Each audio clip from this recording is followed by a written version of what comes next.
शङ्करांश भूम शङ्करार्यपीठसद्गुरून् शुद्धसत्त्वभासुरान् सुवर्त्मनीतभूसुरान् सर्वभूतसौख्यदान् क्षमाकरान् यतीश्वर। विवेकचूडामणि आचार्यापादे ग्रन्थः सर्ववेदान्त सिद्धान्त गोचरं तमगोचरं गोविन्दं परमानन्दं सद्गुरुं प्रणतोऽस्म्यहम्.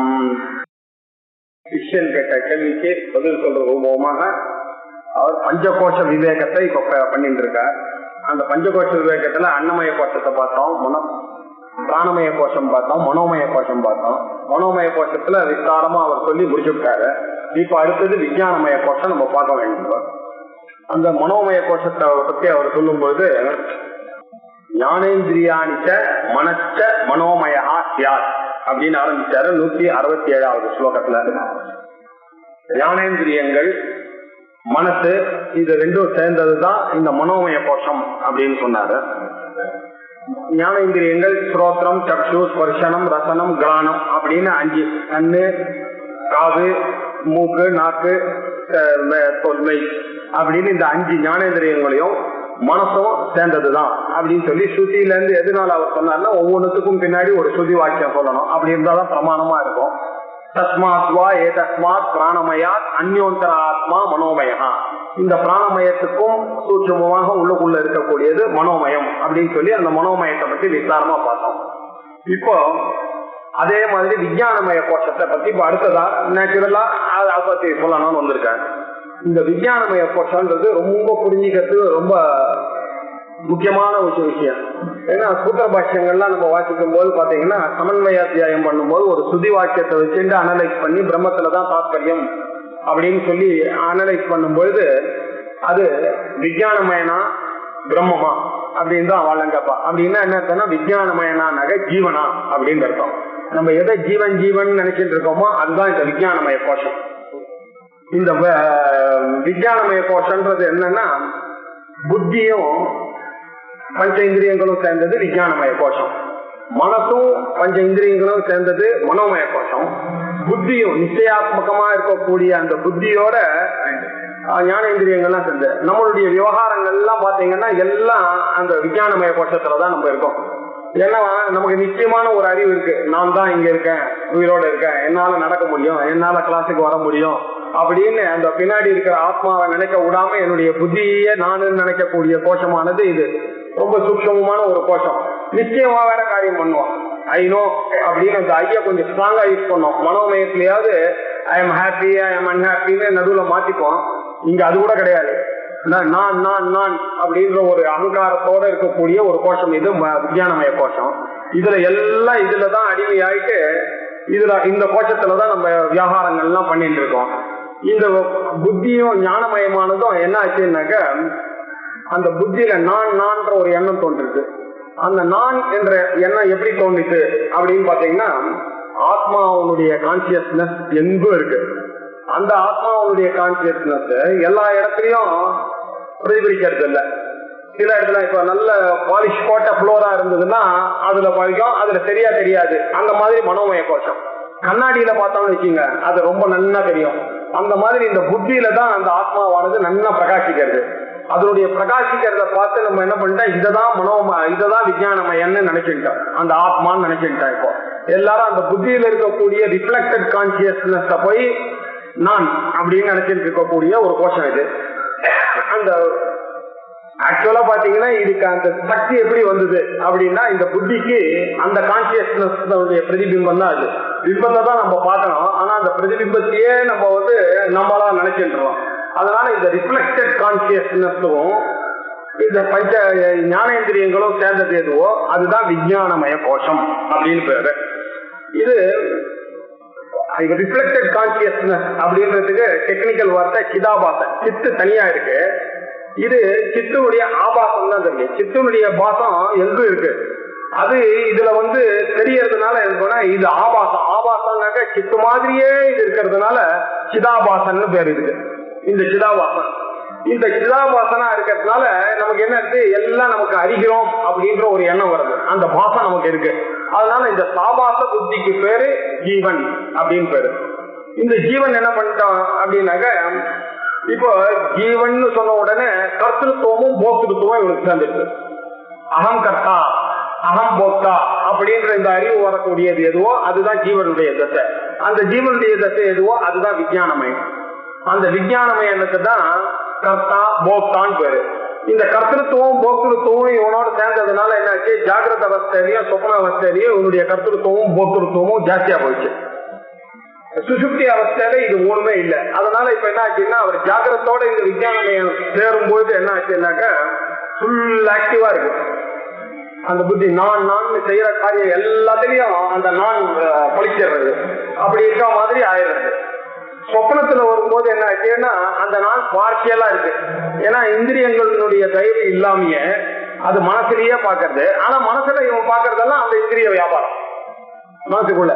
அதனால என்ன ஆச்சுன்னா பார்ஷியலா இருக்கு அந்த கான்சியஸ்னஸ். அங்க இந்த சுஷுப்தியில பாத்தீங்கன்னா பாசிவா இருக்கு, எதுவுமே இல்லை, மூணுமே இல்லை. இப்படி ஆனாலும் காத்தால இருந்த உடனே நான் நன்றாக தூங்கினேன் போக்தாவாக இருக்கான். அது வந்த உடனே வருது. அது வரும்போது அது இருக்கும்போது தெரியல அவனுக்கு. அப்புறம் காத்தால வந்த உடனே நான் தான் அனுபவிச்சேன், நான் தான் தூக்கத்தை அனுபவிச்சேன் அப்படின்னு சொல்லிட்டு தன்னுடைய காரியங்களை பார்க்கறதுக்கு கிளம்பிடலாம். இப்படி மூணு நிலையிலையும் எது ரொம்ப இவனை ஜீவனை ஆட்டி படைக்கிறதுன்னா இந்த விஞ்ஞானமய கோஷம் தான் ஆட்டி படைக்கிறது. இந்த மூணு ஸ்டேட்லயும் இருக்கான். இத சாஸ்திரத்துல சொல்லும் போது விஞ்ஞானமயத்தை பற்றினா இயம் புத்தி ஞானேந்திரியை சகிதா விஞ்ஞானமய கோஷா, புத்தியோடையும் ஞான இந்திரியத்தோடையும் சேர்க்கிறது விஞ்ஞானமய கோஷா அப்படின்னு வேதாந்த சாரன் எல்லா டெக்ஸ்ட்லயும் இந்த டெபினிஷன் வருது. இந்த புத்தியோட ஞானேந்திரியங்கள் சேர்ந்ததே ஆனால் அதற்கு விஞ்ஞானமய கோஷம் அப்படின்னு போச்சு. இந்த விஞ்ஞானமய கோஷம் அதோட நின்னா பரவாயில்ல.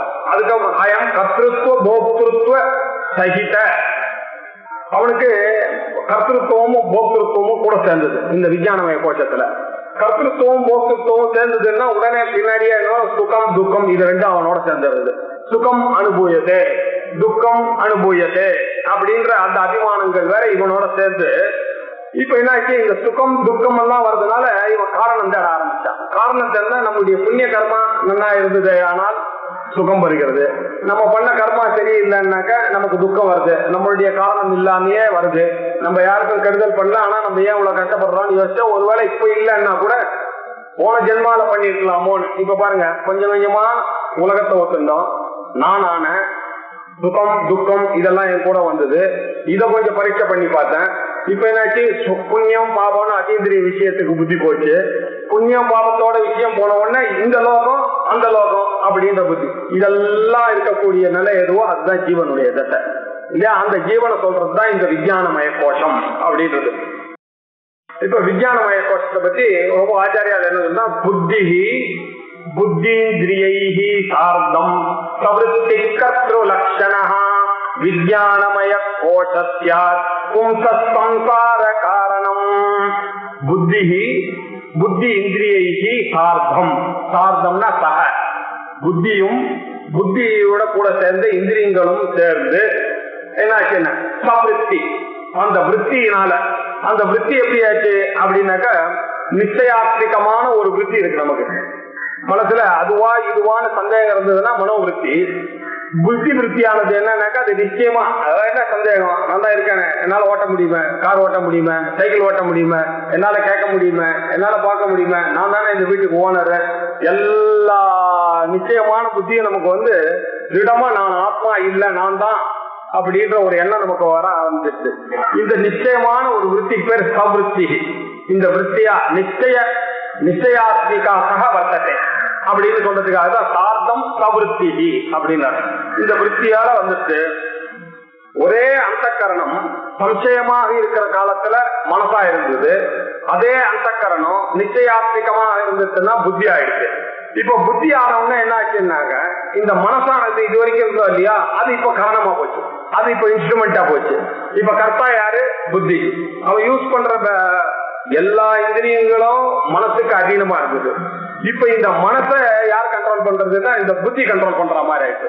சோ இது எல்லாத்தையும் சேர்த்து இந்த புத்தி. அதனால ஒரு நிச்சயாத்மிகா புத்தி அவருக்கு வந்துருச்சு. இத ஸ்ருதியில சொல்லும் போது ஏதஸ்மாத் மனோமயா அந்யோந்தர ஆத்மா ஆனந்த விஜயானமயா அப்படின்னு தைத்திரிய உபநிஷத்து சொல்லுது. இந்த மனோமயத்துக்கு பின்னாடி ஒரு ஆத்மா இருக்கு. இந்த மனோமயமும் ஆத்மா இல்ல, அந்தராத்மா ஒருத்தர் இருக்கார், அவர் தான் விஜயானமயா அப்படின்னு சொல்லியிருக்கு.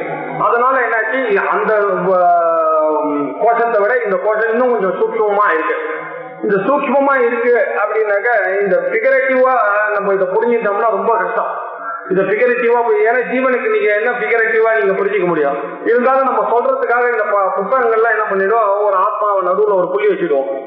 அந்த புள்ளிக்கு மேல இருக்கிறது ஆனந்தமய கோஷம், அதை சுத்தி இருக்கிறது விஞ்ஞானமய கோஷம், அதை சுத்தி இருக்கு. இப்படி புரிஞ்சுட்டாங்கன்னாக்க ஏதோ ஆத்மான்றதுக்கு ஒரு லொகேஷன் வந்துடும். ஆத்மா எங்க இருக்கிற ஆத்மாவுக்கு எப்படி லொகேஷன் வரும் அப்படின்னாக்க இது என்னாச்சு, அப்படி லொகேஷன் வருதுன்னா என்ன அர்த்தம், அது பொய்ன்னு அர்த்தம். பொய்னா என்ன, அநேக ஜீவர்கள் இருக்கான், அநேக ஜீவர்களும் ஒரே இடத்துல இருக்கு. அது எப்படி அநேக ஜீவர்கள் ஒரே ஆத்மாவா இருக்க முடியும்னா, இப்போ ஆகாசம் இருக்கு, நீங்க உட்காந்துருக்கீங்க, அவர் உட்காந்துருக்காரு, அவர் உட்காந்துருக்காரு, நான் உட்காந்துருக்கேன், எல்லாரும் உட்காந்துருக்கோம். ஏதாச்சு அந்த ஆகாசத்தோட ஏதாவது சம்பந்தம் இருக்காங்க? அப்படிதான் இந்த ஆத்மாவும் எல்லாருடைய புத்தியிலையும் இருந்தது. ஆனாலும் எந்த புத்தியிலையும் அவர் சம்பந்தப்படாம இருக்காரு. அதனால இதை புரிஞ்சிக்கும் போது அந்த ஆத்மாவை ஒரு பாயிண்டா புரிஞ்சுக்க கூடாது, இந்த ஆகாசத்தை புரிஞ்சுக்கணும். ஆகாசத்துல நம்ம எல்லாம் இருந்தா கூட ஆகாசத்தோட எப்படி ஒட்டாம இருக்கு, ஆகாசத்துல எவ்வளவு பொருள்கள் இருந்தாலும் ஒட்டல, ஆனா தனித்தனியா பொருள்கள் இருக்கு. நீங்க இருக்கீங்க, நான் இருக்கேன், அவர் இருக்கார், இவர் இருக்காருன்னு எல்லாமே புரிஞ்சுக்கிற மாதிரி நம்மளுடைய ஆத்மாவானது என்ன ஆச்சுன்னா இந்த புத்தியில சேர்ந்துருக்கு. இந்த புத்தியில சேர்ந்து ரிஃப்ளெக்ட் ஆன உடனே நான் அப்படின்ற எண்ணம் வந்துருக்கு. இதே மாதிரி எல்லாருக்கும் வந்ததுன்னா அநேக ஜீவாத்மாக்கள் இருக்கு, அநேகமா நமக்கு தோன்றது இல்லையா. அநேக ஜீவாத்மாவா ஒரே பரமாத்மா தான் தோன்றது. எதனால தோன்றதுன்னா அத்தியாசத்தினால தோன்றது. ஏன் இந்த அத்தியாசம் வந்ததுன்னா அதுதான் காரணம் இல்லையே. ஏன்னா இந்த இதுல இருக்கிறத தூக்கி அதுல ரெண்டு அவப்பிரகாசத்துக்கு விருத்த சுபாவம், அது இருக்கிற இடத்துல இது இருக்காது. ஆத்மா இருக்கிற இடத்துல புத்தி இருக்காது, புத்தி இருக்கிற இடத்துல ஆத்மா இருக்காது. இப்ப நம்ம என்ன நினைச்சுட்டோம்னாக்கா இந்த ஆத்மாவும் புத்தியும் ஒண்ணுன்னு இருக்கா, இல்லாத இருக்கிற விஷயத்துல இருக்கிறத சேர்க்கறது தான் அத்தியாசம். இந்த அத்தியாசத்தினால நம்ம என்ன பண்ணா இந்த புத்தியை ஆனதுனால இப்ப ஜீவன் ஆயிட்டாங்க. இந்த ஜீவன் வந்த உடனே இப்ப என்னாச்சு, சவருத்தி வந்தது, நிச்சயமான ஒரு எண்ணம் வந்தது. புத்தி புத்தீந்திரியைஹி சார்த்தம் சவருத்தி கர்த்ரு லக்ஷணா சவருத்தி, அது நிச்சயாத்மிகா விருத்தியா அது வந்தது. அது கூட நிக்காம கர்த்ரு லட்சணம், எனக்கு ஒரு கர்த்தா அப்படின்ற ஒரு டெபினிஷன் எனக்கு வந்து சேர்ந்துச்சு. இந்த கர்த்தா நான் எப்படி ஆவேன்றத கொஞ்சம் யோசிச்சு பார்க்கணும். சாதாரணமா கர்த்தா அப்படின்னா என்ன சாஸ்திரத்துல சொல்றதுன்னா ஜானாதி இஷ்டதி யததே. அது எக்ஸாம்பிள்ல புரிய இருக்குன்னா, எங்க காத்துக்கு நீங்க வந்தீங்கன்னு வச்சுங்க, காஃபி கொடுக்கணும் அப்படின்னு வெயில்ல வந்திருக்கீங்க, சரியா 4 மணி வேலையில வந்திருக்குன்னா காஃபி கொடுக்கணும். நான் காஃபி கொடுக்கணும்னாக்க எனக்கு தெரியாது, I have to depend on my wife. அவ ஒய்ஃப் என்ன சொன்னா காஃபி கொடுக்கணும்னாக்கா அவளுக்கு காஃபி போட தெரியணும், ஃபர்ஸ்ட் கண்டிஷன் இது. அதுக்கப்புறம் அவளுக்கு கொடுக்கணும் அப்படின்ற ஆசை இருக்கணும். ஃபர்ஸ்ட் ஜானாதி, அதுக்கப்புறம் இஷ்டதி, அதுக்கப்புறம் செய்யணும். இந்த 3 இருக்கு. இந்த 3த்துல ஒண்ணு இல்லைன்னு வச்சுங்க, காபி போட தெரியும் ஆனா கொடுக்கறதுக்கு இஷ்டம் இல்லை அப்படின்னாலும் உங்களுக்கு கிடையாது. தெரியும் தெரியாது கொடுக்கறதுக்கு இஷ்டம் இருக்கு அப்படின்னா அப்பவும் நடக்காது. இது தெரியணும், கொடுக்கணும்ன்ற என்ன இருக்கணும், கொடுக்கணும் செயல் இருக்கு. இந்த 3 சேர்ந்தது தான். இது எப்படி சொல்றதுன்னா மீமாம்சையில என்ன சொல்றாங்கன்னா வித்வான் இச்சதி கிரியதே அப்படின்னு சொல்றது. வித்வானா இருக்கவன் என்ன பண்ணா வேதத்தை நல்லா தெரிஞ்சுக்கணும். தெரிஞ்சுட்டு அவனுக்கு எப்படி பண்ணணும் அப்படின்றத நல்லா தெரியணும். மீமாம்சை பண்ணி இந்த யாகத்தை பண்ணாக்க எனக்கு சொர்க்கம் வரும் அப்படின்றதுக்கு அவர் தெரிஞ்சதுனால அவருக்கு சொர்க்கம் வராது, தெரிஞ்சதுனாலேயே வருமா வராது. அதனால அவர் என்ன பண்ணணும்னா எனக்கு சொர்க்கம் வேணும்னு சொர்க்க காமோ ஏதா அப்படின்னு வேதம் சொல்ற. யார் இதை பண்ணுவான், யாருக்கு சொர்க்கத்துல ஆசை இருக்கா, சொர்க்க காமன் தான் யஜனம் பண்ணுவான், யாகம் பண்ண போறான். அவருக்கு சொர்க்க காமனே இருக்கணும், சொர்க்க காமனே இருக்கணும். அவர் வேதம் படிச்சிருக்கணும், அதை எப்படி எல்லாம் செய்யணும்னு பிரயோக சாஸ்திரங்கள் வாசிச்சிருக்கணும், வேத பாஷ்யங்கள்லாம் வாசிச்சிருக்கணும். அதுக்கப்புறமா என்ன பண்ணணும்னா இது இருந்தா போதுமா, அவர் சொர்க்கத்துக்கு போக முடியாது, செய்யணும் அந்த யாகத்தை. இப்படி மீமாம்சையில சொன்னா அதே நியாயம் தான் லோக்கல்லையும். நீங்க காபி போடுற சமைக்கிறதுக்கு சமையல் தெரியும், தெரிஞ்சா போதாது, அதை பண்ணணும்ன்ற ஒரு ஆசை இருக்கணும், அதை செயல்ல இறக்கணும். இந்த ஜானாத்தி இச்சதி கொடுக்கணும்ன்ற ஆசையும் இருக்கு, தெரியவும் தெரியும். ஆனா உடம்பு சரியில்லாம பட்டு இருக்காருனாக்க எப்படி கொடுக்கறது, செயல் வராது. அப்பவும் இந்த கர்த்தத்துவம் போச்சு. இந்த கர்த்தத்துவம் எங்கெல்லாம் இருக்கோ அங்க 3 விஷயமும் சேர்ந்தாதான் இந்த கர்த்தத்துவமானது லட்சியமாக நீங்க சொல்ல முடியும். ஜானாதி, இச்சதி, எத்தனை ட்ரை பண்ணணும், எத்தனை பண்ண செயல்ல இருந்தா எப்படி தெரியாது. ஜானாத்தில வந்துட்டு தெரிஞ்சதுனால தான் அவருக்கு தான் தெரியுமே. இந்த 3 சேர்ந்ததான் இப்படி இந்த கர்த்தத்துவ லட்சணம் எனக்கு வந்து ஞான இச்சா கிருதிமத்துவம் கர்த்தரு லட்சணம் அப்படின்னு அதுக்காக சொன்னேன். அதுக்கு கர்த்தரு லட்சணத்துக்கு எப்படி பிரிவா சொல்லி வச்சிருக்காங்கன்னா ஞான இச்சா கிருதிமத்துவம். இதனாலதான் நீங்க பாத்தீங்கன்னா கூட நம்ம சுவாமி எல்லாம் வேண்டும் போது கூட அனுகிரகம் பண்ணணும் அப்படின்னாக்க சுவாமிக்கு என்னெல்லாம் வேணும்? ஞான சக்தி இருக்கணும், இச்சா சக்தி இருக்கணும், கிரியா சக்தி இருக்கணும். இந்த 3 சக்தி இருந்தா தானே அவளால அனுகிரகம் பண்ண முடியும். அவருக்கு வந்து நம்மளுடைய கஷ்டத்தை சொன்னா புரிஞ்சக்கூடிய கெப்பாசிட்டி இல்லைன்னா கூட அவர் அனுகிரகம் பண்றவரா இருந்து என்ன பிரயோஜனம்? எங்க ஊர்ல பெரிய பணக்காரர் இருக்காரு, அவருக்கு என்ன தெரியாது, அவர் நிறைய கொடுப்பாரு. அவர் கொடுக்கறதுல ரொம்ப ஆசை இருக்கு, டெய்லி கொடுத்துட்டு இருக்காரு. ஆனா அவருக்கு என்ன தெரியாதுன்னாலும் எனக்கு கிடைக்காது. அவரை பத்தி இவரை எனக்கு நன்னா தெரியும், ஆனா இவர் கையில பணம் இல்லை, கொடுக்கணும்ன்ற எண்ணம் இல்லைன்னா அப்பவும் வராது. அதனால இந்த 3 கண்டிஷன் யார்கிட்ட இருக்கா அவர்கிட்ட தான் அந்த செயலை நீங்க எதிர்பார்க்கலாம், கர்த்தத்துவத்தை நீங்க எதிர்பார்க்கலாம். இந்த 3 இருக்கக்கூடியவர் பகவான். அந்த கான்செப்ட் தான் நம்ம சுப்பிரமணிய சுவாமின்னா என்ன புரியுதுன்னா வள்ளி தேவ சேனாசமேத சுப்பிரமணிய சுவாமின்னா என்ன? இச்சா சக்தி, கிரியா சக்தி, ஞான சக்தி, அதான் கிரேஸ். இந்த 3 இருந்தா தானே கிரேஸ் இருந்தா கூட எனக்கு கிடைக்கணும்னா அந்த கிரேஸை கொடுக்கக்கூடிய ஒரு கர்த்தத்துவம் அவர் கையில இருக்கணும். அது இருந்தா தானே கொடுப்பாரு. அப்பதான் அனுகிரக கர்த்தாவா அவர் ஆகிறார். இப்படி எல்லாத்துக்கும் இந்த கர்த்தத்துவம்ன்றது வந்துருச்சுனாக்க இப்ப என்னாச்சு? கர்த்தத்துவம் வந்துருச்சுன்றத நான் எல்லா செயலையும் செய்ய ஆரம்பிக்கிறேன். எதெல்லாம் எனக்கு தெரியுமோ அதெல்லாம் செய்யறேன், எதெல்லாம் நான் விரும்புறேனோ அதெல்லாம் நான் செய்யறேன், இதெல்லாம் நான் என்னால முடியுமோ அந்த காரியங்கள்லாம் பண்ணிட்டு இருக்கேன், என்னால முடியாத காரியத்தை இப்படி பண்ணா இப்ப என்ன ஆச்சுன்னா இதனால என்ன ஆச்சுன்னாக்கா போக்தாவும் ஆயிட்டேன். இதை நான் என்ன காரியம் பண்ணாலும் அது வந்து கணக்குல வந்துதான் ஆகணும். இதை நான் அனுபவிக்கணும். அதனால வரக்கூடிய கஷ்டம் இருந்தாலும் நான் அனுபவிக்கணும், அதனால வரக்கூடிய சுகம் பின்னாடி இருந்தாலும் நான் இருக்கணும். அதனால கர்த்தத்துவம் போக்திருத்துவம்ன்றது இந்த விஞ்ஞானமயனுக்கு வந்து சேர்ந்தது அப்படின்னாரு. இதுதான் விஞ்ஞானமய கோஷா, இதுதான் விஞ்ஞானமய கோஷம் என்று சொல்றான். இதுதான் பும்சகா சம்சார காரணம்.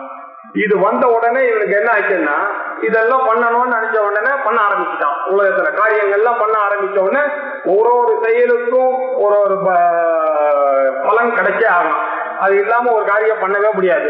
நான் 2 கையால இப்படி தட்டிட்டேன்னாக்க அந்த சத்தம் வந்துதான் தடுக்க முடியாது. எனக்கு என்கிட்ட இல்ல, இதுக்கு உண்டான சத்தத்தை நான் அனுபவிச்சுதான் பண்ணணும். நான் கையையும் தட்டுவேன், சத்தமும் வரக்கூடாது அப்படின்னா இருக்காது.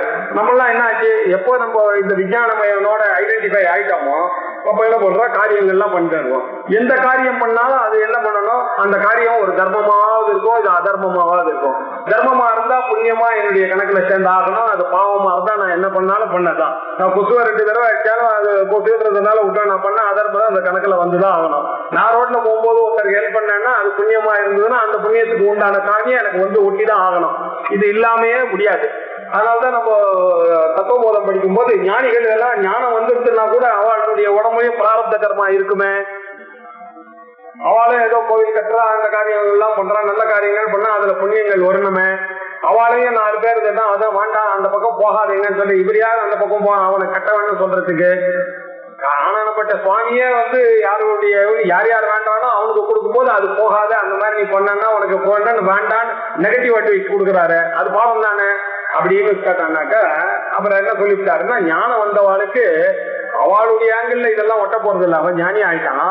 ஆனாலும் நீங்க அப்படி ஆர்கியூ பண்ணோம்னா அவளுடைய கர்மாக்கள் அவருடைய உடம்புல ஒட்டிட்டு தான் இருக்குன்னா யார் யார் அவளை போய் நமஸ்காரம் பண்றாளோ அவளுக்கெல்லாம் அவளுடைய புண்ணியம் வந்து சேர்றது. அதனால நம்ம என்ன சொல்றோம்? எந்த பெரியவரா இருந்தாலும் எந்த ஒரு யாரும் தெரியாது, ஞானி யாரு அஜ்ஞானி யாருன்னு தெரியாது. அதனால பெரியவான்னு நமக்கு தெரிஞ்சுதான் நமஸ்காரத்தை பண்ணி பண்ணோம். ஏன்னா பண்ண ஒண்ணு அவர் ஞானியா இருந்தாலும் அவருடைய புண்ணியம் எனக்கு பாஸ் ஆக போறது, இல்லைன்னா அவருடைய அனுகிரகம் வரப்போகுது. அதனாலதான் யாரையும் பெரியவாளை வைக்கக்கூடாது, பெரியவாளுடைய போட்டோ எல்லாம் வச்சிருந்தாங்க நமஸ்காரம் பண்றோம். இதெல்லாம் எதுக்காக பண்ணிட்டு இருக்கோம்னா அவளுடைய புண்ணியம் நமக்கு வந்து சேரணும். அவளை யார் யார் திட்டாலோ அவளுக்கு அவ பண்ண பாவங்கள்லாம் காத்துட்டு இருக்கு, அதை அவ அனுபவிக்க போறான் அப்படின்னு சொல்லிட்ட. இப்படி இந்த புண்ணிய பாவங்களுக்கெல்லாம் காரணமா இருக்கிறது என்னது? இந்த சம்சாரம். இந்த சம்சாரம் எப்படி வந்தது? இந்த விஞ்ஞானமய கோஷத்தினால தான் வந்தது. இந்த விஞ்ஞானமயம் யாரு? ஜீவன். அந்த விஞ்ஞானமயான புத்தியோடையும் இந்திரியங்களோடையும் சம்பந்தப்பட்டவன். புத்தியோடையும் இந்திரியத்தோடையும் சம்பந்தப்பட்டவன் எவனோ அவன் வந்து கர்த்தாவாகவும் போக்தாவாகவும் ஆகிறான். யாரு கர்த்தாவாகவும் போக்தாவாகவும் இருக்கோ அவன் காரியங்களை செய்யறான். காரியங்களை செய்தான்னாக்கா அது தர்மமோ அதர்மமோ வந்து சேரும். தர்மமா இருந்தா புண்ணியத்தை கொடுக்கறது, அதர்மமா இருந்தா புண்ணியம் கொடுக்குறது. அதனால என்னாச்சு, சஞ்சித கர்மா வந்தது, எல்லா கர்மாவும் இவனுக்கு வந்து சேர்ந்தது. இதுதான் சைக்கிள். இதுல இருந்து யாரும் தப்பிக்க முடியாம ஆடுறதுக்கு காரணம் என்னன்னா, இது முக்கியமான கோஷமா இருக்கிறது இந்த விஞ்ஞானமய கோஷம் அப்படின்ற விஞ்ஞானமய கோஷம். புத்திஹி புத்திந்திரியைஹி சார்த்தம் பிரவೃತ್ತಿ கர்த்ருலக்ஷணஹ விஞ்ஞானமய கோஷஸ்யாத் சம்சார காரணம். இந்த புத்தியினுடைய ஞானேந்திரியங்கள், இதனுடைய விருத்திகள், இதனுடைய விருத்திகள்னா சம்சயாத்மிகா விருத்தியோ நிச்சயாத்மிகா விருத்தியாக இருக்கக்கூடியது தான் இந்த கர்த்தா என்ற லட்சணமா இருக்கு. இதுதான் விஞ்ஞானமய கோஷம். இதுதான் மனிதனுடைய சம்சாரத்துக்கு பிறவிக்குவலுக்கு காரணமாக அமையுது. அவன் புனரப்பி ஜனனம் புனரப்பி மரணம்னு அவனுக்கு வந்து காரியங்கள் பண்ணிட்டே இருக்கான். அந்த காரணத்தை அது போக்கு எப்ப கர்த்தாவானாலும் அதை அனுபவிச்சுதான் ஆகணும். நான் பண்ணதெல்லாம் அனுபவிக்கிறத அடுத்த ஜென்மால அனுபவிக்கதே ஆகணும்னு திருப்பி பிறந்துதான் ஆகணும்னு இந்த சம்சார சூழல்ல வந்து மாட்டிட்டு இருக்கவன் இந்த விஞ்ஞானமயம் தான் அப்படின்னு அழகா எடுத்து சொன்னார். அதுக்கப்புறம் இன்னும் சொல்ல போறாரு. இன்னும் விஷயங்கள்லாம் இது நான் சொன்ன விஷயத்த கொஞ்சம் விசாரமா சொல்ல போறேன். அனுவ்ரஜத் சித் பிரதிபிம்ப சக்தி விஞ்ஞான சம்யா பிரகிருதேர் விகாரஹ ஞான கிரியாவான் அகமித்யஜஸ்ரம் தேஹேந்திரியாதிஷு அபிமன்யதே புருஷம். அனுவ்ரஜத் பிரதிபிம்பஹ, இந்த ஆத்ம சைத்தன்யம் பிரதிபிம்பமாச்சுன்னாக்கா அது ஜீவன். Original consciousness Brahma, reflected consciousness பரமாத்மா சொல்லும்போது ஓசி ஆர்சி. இந்த ஆர்சியை தான் ஓசி அப்படின்னு இந்த ரிஃப்ளெக்டட் கான்சியஸ்னஸ் இருக்கு. இந்த ரிஃப்ளெக்டட் கான்சியஸ்னோட இது எப்படி இருக்குன்னாக்கா அனுவ்ரஜத்து, இந்த சித்தனுடைய ஒரு பிரதிபிம்பம், சித் பிரதிபிம்பமா இருக்கக்கூடிய இந்த ஜீவனானவன் இது என்ன பண்ண அனுப்ரஜத் எல்லாரோடையும் தொடர்ந்து போயிட்டு இருக்கான் உலகத்துல இருக்கிறதெல்லாம். அது அப்பொழுது அவனுக்கு விஞ்ஞான சம்யா, அவனுக்கு விஞ்ஞானமயன் அப்படின்ற ஒரு பேர் கிடைக்கிறது. அவன் என்ன பண்றான்னாக்கா, அவனுக்கு எப்படி இந்த சக்தி கிடைச்சது அப்படின்னா, எல்லாத்துலயும் தான் ஆத்மா தெரியுது. இல்லாத இடமே இல்லைன்னா கூட எல்லாத்துலயும் ஆத்மா இருக்கு. ஆனா ஆத்மா இருக்கிறது தெரியல. ஆனா நம்ம கிட்ட பார்த்தாலும் சேதனமா நம்ம இருக்கோம். சரி, நம்மதான் சேதனமா இருக்கோமான்னு பார்த்தா ஒரு புலிய பார்த்தா புலி ஓடுறது. அதனால அது ஒரு சேதனத்தோட கூடின ஒரு ஜந்துவா தெரியுது நமக்கு. இந்த சித்தானது நிறைய இடத்துல பிம்பமா தெரியுது, பிரதிபிம்பமா. எப்படி தெரியுதுன்னா, இப்ப இந்த கண்ணாடியில பார்த்தா தோராயமா மூஞ்சி தெரியுது, இந்த தரையில பார்த்தா கண்ணாடியில பார்த்தா நன்னா தெரியுது. அப்படி எல்லா இடத்துலயும் இருந்தா கூட எல்லா இடத்துலயும் அது வெக்தமா தெரியல, சில இடத்துல வெக்தமா தெரியுது. அது நன்னா வெக்தமா தெரியற இடம் மனிதனுடைய புத்தி, அதுல வியக்தமா தெரியுது இந்த பிரதிபிம்பமானது. இந்த சக்தியானது பிரகிருதேஹே விகாரா, இந்த மூல பிரகிருதி மாயையோட சேர்ந்தது இல்லையா. பஞ்சீகரணம் பண்ணும் போது மூல பிரகிருதி சேர்த்து இந்த உலகத்தை உண்டாச்சு அப்படின்னு பார்த்தோம். அப்பவே இந்த குணங்களோட சேர்ந்துதான் அது உண்டாச்சு. அதனால ஒவ்வொரு பொருளுக்கும் ஒரு ஒரு குணம், சிலதுக்கெல்லாம் பிரதிபலிக்கிற குணம் இருக்கு, சிலதெல்லாம் இருக்கிறதெல்லாம் நீங்க தண்ணி மண்ணுல தண்ணி ஊத்தினீங்கன்னா அது வெறுமை வாங்கிக்கும், அவ்வளவுதான். அப்படியெல்லாம் இருக்கா மாதிரி பகவானுடைய சிருஷ்டியில இந்த பிரகிருதியினுடைய வசத்தினால இந்த புத்திக்கு இந்த பிரதிபிம்பத்தை வாங்கக்கூடிய சக்தி இருக்குன்னு அதையும் சொல்லிட்டார். அதனால என்னாச்சு, ஞான கிரியாவான், அவன் வந்து ஞானம் கிரியா இது ரெண்டும் அறிபவனாகவும் செயல் புரிபவனாகவும் இவன் ஆயிட்டான் இந்த விஞ்ஞானமயம். அதனால என்னாச்சு, இப்போ அகம்ன்ற ஒரு புத்தி வந்தது. அகம்ன்ற ஒரு புத்தி வந்ததுனால எனக்கு என்னாச்சு, அகம் மனுஷா அப்படின்னு ஒரு புத்தி வந்தது. இன்னும் கொஞ்சம் என்னுடைய புத்தி வேலை செய்யாது, அகம் பிராமணஹா அப்படின்னு ஒரு புத்தி வந்தது.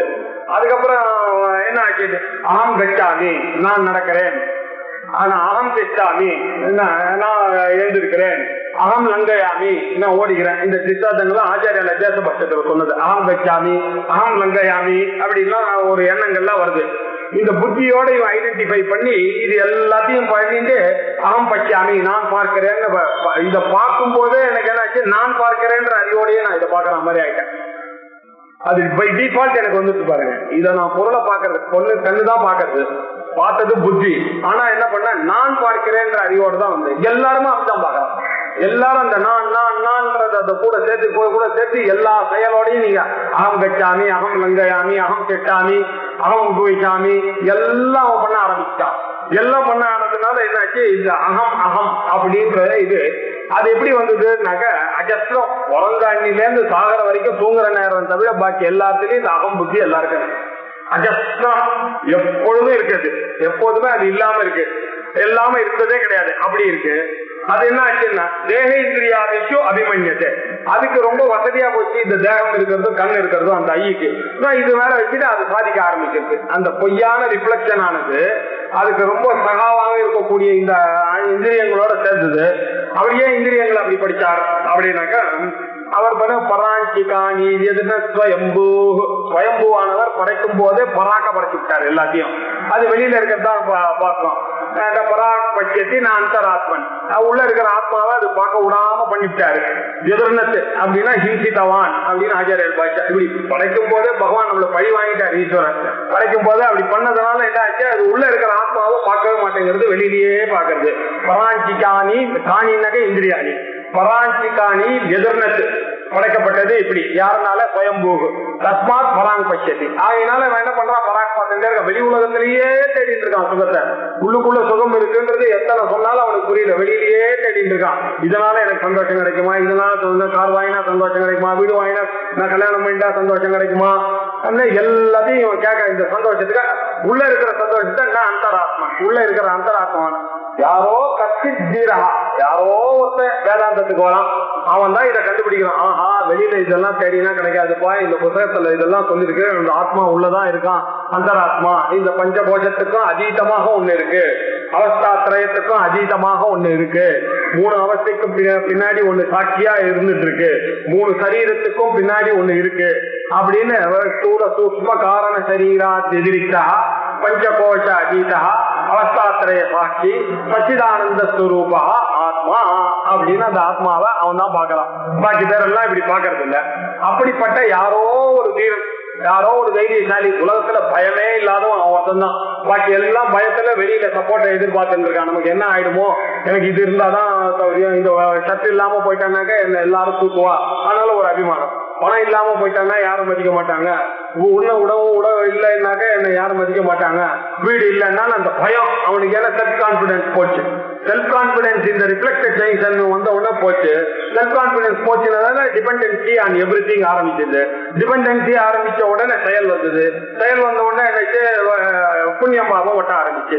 இப்படியே போய் இதுக்கு ரொம்ப வசதியா பகவான் இந்த தேகத்தையும் இந்திரியத்தையும் ஐடென்டிஃபை பண்றதுக்கு ஏத்த மாதிரி படைச்ச. அது கூட போய் சேர்ந்துட்டு தேக இந்திரியார்த்திக்கோ அபிமன்யத்தே அப்படின்றார். பிரதிபிம்ப சக்தி. இந்த பிரதிபிம்ப சக்தியானது எப்படின்னா, சக்தின்றது எப்பொழுதுமே ஒன்னு ஆசிரியச்சுதான் சக்தி இருக்கும். தனியா சக்தியானது விளங்கவே விளங்காது. ஒருத்தர் பாடகி இருக்கான்னாக்கா அந்த பாடுற சக்தியானது அந்த வெற்றியை ஆசிரியச்சுதான் இருக்கும். அந்த அம்மாவை ஆசிரியச்சுதான் பாடகின்ற குணம் இருக்கும். ஒருத்தர் எழுத்தாளர்ன்றாக்கா எழுத்தாளர் சக்தி எங்க இருக்கும், அந்த எழுத்தாளரை ஆசிரியச்சுதான் இருக்கும். அப்படி இது என்ன ஆச்சுன்னாக்க, இந்த சக்தியானது பிரதிபிம்பமாக கூடிய சக்தி, இந்த பிரகிருதேகே விகாரமா இருக்கக்கூடிய இந்த சக்தியானது என்ன ஆச்சு, புத்தியை ஆசிரிச்சு அதுல தெரிஞ்சுது. அது தெரிஞ்சிருந்த உடனே என்ன, அது இதோட ஆசிரிச்சுது. இப்படி வந்த உடனே எல்லா காரியத்தையும் செய்ய ஆரம்பிச்சா, தான் ஜீவன்ற ஒரு எண்ணம் அவனுக்கு பிறந்ததுல இருந்து சாகர வரைக்கும் அதை குடிச்சுட்டான். அவன் அதுதான் உண்மை அப்படின்னு அவன் நிச்சயமா நினைச்சிட்டு, நான் ஜீவன், அந்த ஆத்மா இல்ல நானு அப்படின்னு முடிவு பண்ணிட்டு இருக்கான். சாஸ்திரம் அதை சொல்ல வேண்டியிருக்கு. அது சொன்னாக்க இவனுக்கு புரியறது இல்லை. ஏன் புரியறது இல்லைன்னா, எத்தனையோ ஜென்மாவா இது பழக்கம். கோடி ஜென்மாவா புழுவா பிறந்து புல்லா பிறந்து இப்படி இன்னைக்கு மனுஷனா பிறந்திருக்கோம். இப்ப பார்த்து இந்த ஒரே ஜென்மத்துல நீதான் ஆத்மா அப்படின்னாக்கா இது போயிட்டு கஷ்டமா இருக்கு. ஆனா இது வேற ஏதாவது வழி இருக்காங்க, ஞானதே கை வலிக்கும் சொன்னா வேற வழியும் இல்லை. அதனால என்ன, திருப்பி கேட்க வேண்டியதான். புனః என்ன பண்றது, பௌன புண்ணிய சிரவணம் புரியா, திருப்பி சிரவணம் பண்ணணும். எது வரைக்கும் சிரவணம் பண்ணணும் அப்படின்னா, அந்த அஜ்ஞானம் போற வரைக்கும் சிரவணம் பண்ணிட்டு இருக்கணும் அப்படின்னு சொல்லிட்டாரு. அப்படி இப்படி அனுப்ரஜத்து பிரதிபிம்ப சக்தி விஞ்ஞான சஞ்ஞா. இதுக்கு பேரு விஞ்ஞானமயந்த சஞ்ஞானம். விஞ்ஞானம் யஜ்ஞம் தனுதே அப்படின்னு இதுதான் விஞ்ஞானம்னு ஸ்ருதியிலையும் சொல்லியிருக்கு.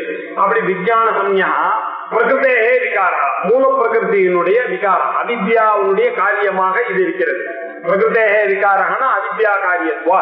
என்ன ஞான கிரியாவான் அகம் இது, நானும் ஞானவான் அகம் கிரியாவான் அப்படின்ற 2 நாளைக்கு கூட சேர்ந்துட்டே இவனுக்கு வந்ததுனால் அஜஸ்திரம் எப்போதும் இது என்னாச்சு தேகேந்திரியாதிக்கு அபிமன்யத்தை. இந்த தேகத்தோடையும் இந்திரியத்தோட நானும் சேர்த்துட்டு என்னோட மனசு சொல்றபடி எல்லாம் நான் ஆடிட்டு இருக்கேன். என்னுடைய கண்ணு போற இடத்தெல்லாம் நான் தேடிட்டு போயிட்டு இருக்கேன். இந்த கிச்சன் போலாமா, அங்க போலாமா, மாலுக்கு போலாமா, என் கண்ணு சொல்ற இடத்துக்கு தான் நான் பின்னாடி போறேன். இந்த கச்சேரி போலாமா, அந்த கச்சேரி காது சொல்றபடி எல்லாம் கேட்டுட்டே போறேன். இங்க சாப்பிடலாமா, அது சாப்பிடலாம், என்னுடைய நாக்கு சொல்றபடி எல்லாம் கேட்டுட்டே போயிட்டு இருக்கிறது. இந்த விஞ்ஞானம் இந்த இந்திரியங்கள் கண்ட்ரோல் பண்ண ஆரம்பிக்கிறது. இப்படிதான் இந்த ஜீவனானவன் பிரம்ம இல்லாத ஒரு நிலைக்கு வந்துட்டான். அது யாருடைய சக்தி? பிரகிருதியினுடைய சக்தி அப்படின்னு சொன்னார். இப்ப அடுத்த ஒரு ஹேது கொடுக்கிறார், இன்னொரு காரணம். அநாதிகாலோயமகம் ஸ்வபாவா ஜீவ சமஸ்த வியவஹாரோடா கரோதி கர்மாண்யபி பூர்வவாசனஹ புண்ணியானி அபுண்ணியானி ச தத்பலானி புங்கே விசித்ராசு அபியோனிஷோ பிரஜன் ஆயாதி நிர்யாதி அதபூத்வமேஷஹ அச்சைவ விஞ்ஞானமயஸ்ய ஜாக்ரதே ஸ்வப்னாத்யவஸ்தா சுக துக்க போகஹ. இப்ப நம்ம சொன்னது எல்லாத்தையும் ஒரே ஸ்லோகத்துல எடுத்து வந்து விட்டார். இப்ப பேசினது எல்லாத்தையும் அயம் ஜீவஹா, இந்த அயம் ஜீவஹா என்னாச்சு? அகம்ன்ற ஒரு எண்ணம் வந்துட்டு. இது எதனால வந்துட்டு? அகம் ஜீவஹா அப்படின்றது அனாதிகால ஸ்வபாவம். எனக்கு இன்னைக்கு நேற்று ஆரம்பிக்கல. இந்த உடம்போட நான் ஐடென்டிஃபை பண்ணதுன்றது அனாதி காலமா வந்துச்சு. இதுக்கு முந்தின பிறகு அதுக்கு முந்தின பிறகு ஒருத்தரும் தன்னுடைய சரீரத்தையும் தன்னுடைய மனத்தையும் தன்னுடைய புத்தியும் நான் நினைக்கிறது. இது எப்போ ஆரம்பிச்சது அப்படின்னு சொன்னா இந்த ஜென்மால ஆரம்பிக்கல. போன ஜென்மா, அதுக்கு முன்னாடி ஜென்மா, ரொம்ப நாளா இது தேடிட்டு போனா நமக்கு தெரியவே இல்லை. ஆதியே கண்டுபிடிக்க முடியல. எப்போ ஆதி தெரியலையோ அது அனாதி இல்லையா? அனாதி காலமாக அகம் ஜீவஹா அப்படின்றது. அது மாத்திரம் இல்ல, நான் தான்ன்றது சுபாவம். சுபாவம்னா எனக்கு நானே காரணம், வேற ஒரு காரணம் இல்ல இருக்கிறது சுபாவம்.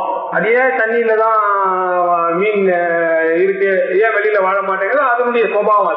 அது என்ன அக்னி எப்ப பார்த்தாலும் சுட்டுட்டே இருக்கும், ஒரு தடவையாவது சில்லுன்னு இருக்காதா அப்படின்னா இல்ல, அதனுடைய சுபாவம்.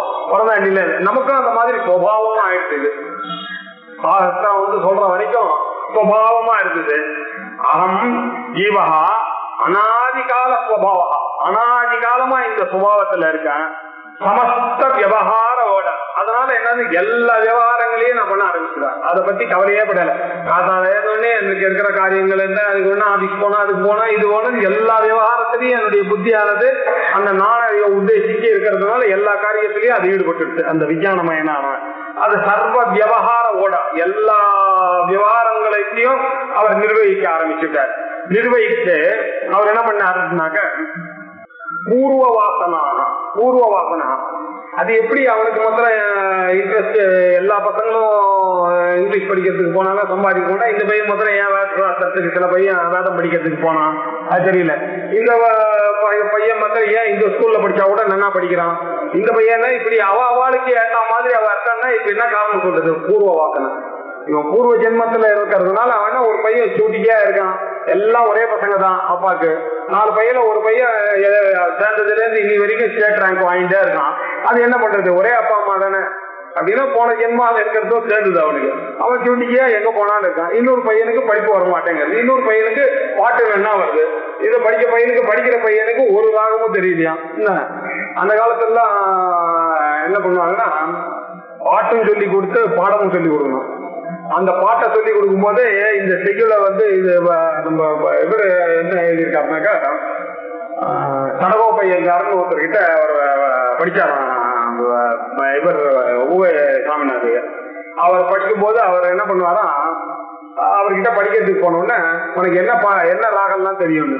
உடனே இவருக்கு சகானால எனக்கு பயிற்சி இருக்கு, உனக்கு எப்படிப்பா பயிற்சி இருக்குன்னா, இது மாதிரி எங்க பரம்பரையில கனம் கிருஷ்ணயனுடைய பரம்பரையில நான் வந்தவன், அதனால எனக்கு சகானா ராகத்துல பரிச்சயம் இருக்கு, எங்க அப்பா சொல்லி கொடுத்துருக்கார். உடனே சகானா சாவேரியில வரா மாதிரி இருக்கக்கூடிய செய்யுள்கள்லாம் எடுத்து சொல்லி கொடுப்பார் அவனுக்கு. அப்படி சொல்லி இந்த அறிவை அவனுக்கு ஒரு காலம் அப்படி இருந்தோன்னா அவர் என்ன பண்ண, அவருடைய குருவை பத்தி எழுதிட்டு இருக்கும்போது அவர் என்ன பண்ணாரா, காத்தால யார் வந்தாலும் அவருக்கு கவலை இல்லையா, அந்த ராகத்தையும் அந்த பாட்டையும் சொல்லி கொடுப்பாராம். யாரு வந்தாலும் அவன் கேட்கறவனுக்கு இந்த அளவுக்கு இருக்காது. இவர் என்ன இப்படி சொல்லியிருக்காருன்னு இவர் நினைப்பாராம். இவர் சொல்லுவாராம், அது நமக்கு கவலை இல்லை, நம்ம சொல்றது யாருக்காக, நமக்காக சொல்லிக்கிறோம் அப்படின்னு. நடுவுல கம்பம் இருந்தா கூட சரி நம்ம பாடம் எடுக்கணும் அப்படின்னு. இதே மாதிரி ஒன்னா பண்ண எண்ணிக்கை இல்லாம அவர் கத்தி பேசிட்டு இருந்தாராம் சரவ பையங்க. உடனே இவர் உள்ள வேலை செய்து அவருக்கு துணி துவச்சி போட்டு கிச்சன்னா அந்த காலத்துல புதுசாக பண்ணுமோ இல்லையா, பண்ணோடனே அவர் சரவா பையங்கார் இப்படி கத்தி பேசிட்டு இருக்காரு, யாருக்கு இப்படி பாடம் சொல்றாரு, ஒரு கம்பத்துக்கு சொல்றதா இருந்தா கூட கொல்லமே சொல்லாம இவர்கள் பார்த்தீங்கன்னா எதிர்க்க ஒருத்தர் உட்கார்ந்துருக்காங்க. அதுல என்ன ஆச்சுன்னா அவன் முழு செவிடான். அது செவிடுன்றது சரவா பையங்காருக்கும் தெரியும், எனக்கும் தெரியும், ஊர்ல இருக்கிற ஆளுக்கும் தெரியும். அவர் சின்ன உட்கார்ந்து அவனுக்கு பாடம் சொல்லிட்டு இருக்காரு. அவர் பாட்டுக்கு என்ஜாய் பண்ணி அவருடைய உலகமே தனி அப்படி இருந்திருக்காங்க அந்த காலத்துல இல்லையா. அதனால இது என்ன ஆச்சுன்னாக்க பூர்வ வாசனை அதுக்கு சொல்றதுக்கு அவருக்கு பாடம் எடுக்கணும்ன்றது பை நேச்சர் அது வந்துருச்சு அவருக்கு. நமக்கு கேட்கணும்ன்றது பை நேச்சர் எல்லாருக்கும். இப்படி பூர்வ வாசனைக்கு ஏற்ற மாதிரி அவளுடைய ஜென்மாக்கள்லாம் அவசியம். அவருக்கு ஏன் பாட்டு வந்தது அப்படின்னாக்க எல்லாருக்கும் பாட்டு வர மாட்டேங்கிறது அப்படின்னாக்க அவளுக்கெல்லாம் பூர்வ வாசனை அப்படி இருந்து அது கூட அதாவது அது வழக்கத்துக்கு பக்கத்துல இருந்த விஷயங்கள்லாம் அப்படி அனுகூலமா இருந்தது. அதனால அவர் என்ன பண்றாரு, அந்த பாட்டையும் அவருக்கு நல்ல அந்த ராகமும் நல்லா தெரியுது, சாகித்யமும் தெரியுது, அந்த சாகித்யத்துல இருக்கக்கூடிய அர்த்தங்களும் தெரியுது. இதெல்லாம் எப்படி தெரியுதுன்னா பூர்வ வாசனையினாலதான் தெரியுது இல்லையா. எத்தனையோ குழந்தைங்க நல்லா டான்ஸ் ஆனா கூட சில பேர் தானே மக்களை தான் ஆடுறாங்க, பூர்வ வாசனை இருக்கு, அதனால அந்த டான்ஸுக்கு வராங்க. இப்படி பூர்வ வாசனையோட கூடி இருக்கு. இது அகம் ஜீவா அனாதி காலமா வந்துட்டு இருக்கு, சமஸ்த விவகாரத்துக்கும் ஓடாவா இருக்கான். அவன் பூர்வ வாசனைக்கு ஏத்த மாதிரி வாழ்ந்துட்டு இருக்கான். அது மாத்திரம் இல்ல, புண்ணியம் அபுண்ணியம் அதுக்கேத்த மாதிரி புண்ணிய கர்மால ஈடுபட்டு அவன் நல்ல காரியமே பண்ணிட்டு இருக்கான். எங்க பார்த்தாலும் நல்ல விஷயங்கள், காத்தால எழுந்தான்னா பகவத் தியானம், பாட்டு இப்படியே தான் இருக்கு, பஜனைன்னு இருக்கு. அவன் போட்டு அவனுடைய காரியம் என்ன ஆச்சுன்னா அவன் பாவம் பண்றது குறவா இருக்கு. காத்தால இருந்துதான் அவன் எங்கேஜ் அதர்வைஸ். அதனால என்னாச்சு, அவன் அக போற இந்த டிவி எல்லாம் பாக்குறதுல அதை பார்த்து கோபம் பொண்ணு எப்படி பேசுறான் பாரு, இவன் கேட்கலாம் பாரு, எப்படி அவன் கொல்லலாம் டெரரிஸ்ட நம்ம பார்த்த உடனே நம்ம புத்தி எல்லாம் நமக்கு என்ன ஆகுது, உடனே கோபம் வருது. கோபம் வந்த உடனே என்ன ஆச்சு, பட்ஜெட்டிக்கா நம்மள இதெல்லாம் இம்மீடியட்லி இதெல்லாம் ஒரு டெரரிஸ்ட் எல்லாம் இப்ப விடக்கூடாது, இப்படி எல்லாம் புத்தி போயிடுறது இந்த டிவி. இவன் என்ன பண்றான், அதெல்லாம் இல்லாம இருக்கிறதுனால என்ன ஆச்சு, அந்த பாவங்கள்லாம் இவனுக்கு குறையிறது, இப்படி குறைஞ்சிட்டே வருது. அதனால புண்ணியம் அபுண்ணியம் அதுக்கேற்ற மாதிரியே இருக்கு. அதுக்கேற்ற மாதிரி இவன் காரியங்கள் பண்றான். புண்ணியா புண்ணியத்துக்கு ஏற்ற மாதிரி பூர்வ வசனைக்கு ஏற்ற மாதிரி அதனுடைய பலன்களை இவன் புங்கு, அந்த பலனை இவன் அனுபவிக்கிறான். இப்படி விசித்ராசு அப்படி யோனிஷு விரஜன், இப்படி அநேகமான ஒரு விசித்திரமான அம்மாக்களுக்கெல்லாம் பசங்க அவாவாளுக்கு ஒரு கர்மாக்கு ஏற்ற மாதிரி இருக்கான். இவையே பணக்கார வீட்டுல பிறந்தான், இதே ஏழை வீட்டுல பிறந்தான் அப்படின்னா தெரியல. பணக்கார வீட்டுல பிறந்தா அவன் சந்தோஷமா இருக்கானா, அவன் சந்தோஷமா பிறந்தாண்டில இருக்கான். இவன் ஏழை வீட்டுல பிறந்தவன் எப்ப பார்த்தாலும் சிரிச்சுட்டா இருக்கான், நிச்சயகாரத்தா இருக்கான். அவன் கஞ்சியை குடிச்சுட்டு ஒய்ஃபோட போச்சு, அவன் எப்ப பார்த்தாலும் ஹாப்பியா இருக்கான் பசங்களோட. இவரு இவ்வளவு வீடு வச்சுட்டு இருக்காரு, அதெல்லாம் வச்சுட்டு அவருக்கு ஹாப்பினஸ். பையன் அப்பாவை பார்க்க மாட்டோம், நமக்கு மாதிரி வீட்டுல உட்காந்துருக்கான், அம்மா ஒரு பக்கம் அப்பா ஒரு பக்கம் உட்காந்துருக்காங்க. இப்படி இருந்தா என்ன அர்த்தம், இதெல்லாம் சொல்ல முடியல. ஆனா இவனுக்கு இந்த கொடுப்புனை கிடைச்சது, அவனுக்கு அந்த கொடுப்புனை கிடையாது. இவனுக்கு வேற கொடுப்புனா அவனுக்கு வேற கொடுப்புனா. இவன் சந்தோஷமா இருக்கான், இவன் சந்தோஷம் இல்லாம இருக்கான். இப்படி அவாவாளுடைய பூர்வ வாசனைக்கு தகுந்த மாதிரி விசித்திரமான யோனியில போய் அங்கங்க பிறக்கிறான். அந்தந்த ஃபேமிலியில போய் அந்தந்த அம்மாவனுடைய வயசுல இவன் பிறந்து பிரஜன்னு இப்ப என்ன ஆச்சுன்னாக்கா, எப்படி இருந்தாலும் இந்த புத்தியோட இவன் பண்ணான ஆயாச்சு நீரியாச்சு வரான் போறான், ஏதோ காரியத்தை பண்ணனா ஏதோ 90 வருஷம் இருந்தான், காதல் எல்லாம் வாக்கிங் போயாச்சு, ஒண்ணு செஞ்சு அவனும் ஒரு காரணமா போட்டு சம்பாதிச்சு செத்தும் போயிட்டாரு. அவரு என்ன பிரயோஜனம், திருப்பி இன்னொரு யோனிக்கு வர பார்த்தாரு அவரு. இப்படி ஆயாச்சு நிதியாச்சு இப்படி அது மாத்திரம் இல்ல, அதான் ஊர்தோம் ஏச்சாக அது மாதிரி மேலையும் கீழே வேற போயிட்டு இருக்கான். சார் எனக்கு ப்ரொமோஷன் கிடைச்சிச்சுன்னா அவனுக்கே எலெக்ஷன், அப்புறம் எங்க ஆத்துல இப்படி ஒரு துக்கம் வந்துட்டு அப்படியே விடலாம். இப்படி எல்லாத்துக்கும் காரணம் அவாவாளுடைய பூர்வ வாசனை. ஏன் பூர்வ வாசனைக்கு காரணம், இப்படி விசாரம் பண்ணிட்டே போனா இந்த புத்தி பிரதிபலிப்பு சைத்தன்யத்தை பார்த்து ஜீவன் நினைச்சதுனால இதெல்லாம் சேர்ந்தது அவனுக்கு. அச்சைவ விஞ்ஞான மயசிய, இதுதான் சார், இதுதான் விஞ்ஞான மயத்துக்கு, இதுதான் இதை புரிந்து கொள்ளணும். இதான் விஞ்ஞானமய கோஷம். ஜாகிரத் சொப்னாதி அவஸ்தா சுகதுக்க போகா. ஜாகிரத அவஸ்தை, விழிப்பு, கனவு, இந்த அவஸ்தைகள்லாம் இவனுக்கு வந்துட்டு சுகம் துக்கம் அனுபவங்கள் எல்லாம் இந்த ஜீவனுக்கு இப்படித்தான் வந்ததுன்றத நம்ம தெரிஞ்சுக்கணும் அப்படின்னு சொல்லிவிட்டாரு. அநாதி காலோயமகம் ஸ்வபாவா ஜீவ சமஸ்த வியவஹார ஓடா கரோதி கர்மாண்யபி பூர்வவாசனஹ புண்ணியானி புண்ணியானி ச தத்பலானி புங்கே விசித்ராஸ்வபி யோனிஷு பிரஜன் ஆயாதி நிர்யாதி அத ஊர்த்வமேஷஹ அஸ்யைவ விஞ்ஞானமயஸ்ய ஜாக்ருதே ஸ்வப்னாத்யவஸ்தா சுகதுக்க போகா. இப்படி இந்த ஜீவனுக்கு அனாதி காலமாக நான் என்ற சுபாவத்தினால எல்லா விவகாரத்தையும் பண்ணிட்டு முன்வினையினுடைய பூர்வ வாசனையினுடைய பயனாக நல்ல கர்மா கெட்ட கர்மான்னு அந்த அவருடைய காரியங்கள் எல்லாம் அந்த கர்மாங்கள் எல்லாம் பண்ணி கொண்டிருக்கிறது. அது மாத்திரம் என்ன, அதனுடைய பலனை வேற அனுபவிக்கின்றிருக்கு. அதுக்கு ஏற்ற மாதிரி என்ன, விசித்ராசு யோனிஷு, விசித்திரமான யோனிகள்ல போய் பிறந்துட்டு இந்த விஞ்ஞானமயமானது மேலேயும் கீழியும் அங்கேயும் இங்கேயும் போய் அல்லல் பட்டுட்டு சம்சாரத்துல இந்த பும்சகா வரத்துக்கு காரணமா இருக்கக்கூடியது இந்த விஞ்ஞானமய கோஷம் தான். விஞ்ஞானமயான ஜீவன் அப்படின்ற அர்த்தம்.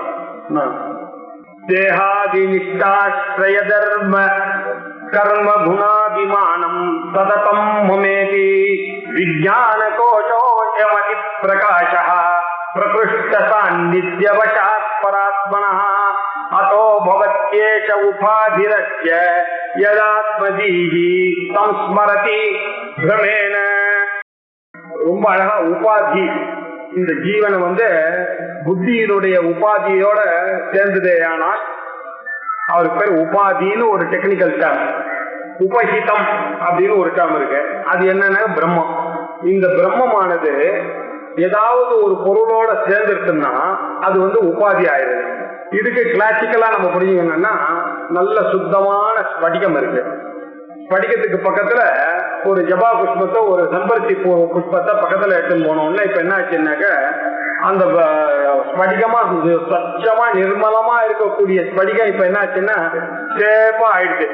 இத மாதிரி இந்த உபாதியினுடைய வசத்தினால என்ன ஆச்சுன்னாக்க அந்த ஆத்மாவானது இந்த புத்தியினோட அது டைட் ஆயிடுச்சு.